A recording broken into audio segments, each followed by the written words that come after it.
Voici maintenant comment attribuer des devoirs ou des travaux à vos élèves. Alors ici, je suis dans une équipe. Alors, prof donné, je suis déjà dans le canal général et vous pouvez voir en haut l'option devoir et possiblement ce qui va suivre, les notes. Par contre, il est possible que vous ayez plus qu'un groupe et là, vous allez peut-être préférer passer par devoir dans le bandeau de gauche. Alors, quand je clique sur ce mot-là, j'ai accès à la section devoirs de chacun de mes teams, de chacune de mes équipes. Alors, si vous avez plus d'un groupe, ça pourrait être la porte d'entrée préférée.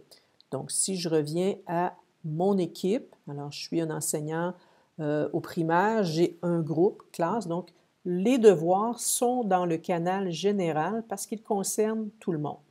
Alors, dans le canal général, là, je ne le vois pas à cause de la largeur de l'affichage, mais il y a toujours, dans un team de classe, la section devoirs.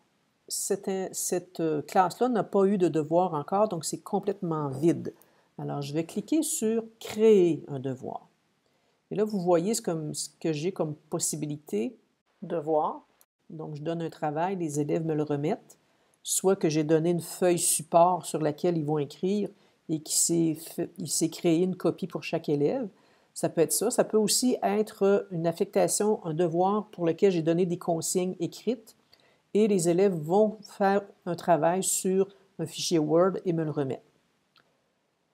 Un questionnaire, c'est autre chose. C'est avec l'application Forms qui fait partie de la suite Office 365. Donc, c'est une interface qui fait des formulaires de questions et qui pourrait, si c'est un questionnaire et pas un formulaire, on verra la différence un peu plus loin, qui pourrait même recevoir des réponses bonnes ou mauvaises. Donc, ça me donnerait à l'élève le feedback immédiat, à savoir si c'est bien ou si c'est mal. Donc, dans certains cas, c'est possible.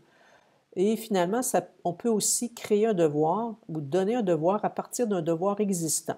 Donc, si j'avais d'autres groupes que celui-ci, j'aurais la possibilité d'aller fouiller dans les autres groupes et trouver des devoirs que j'ai déjà attribués.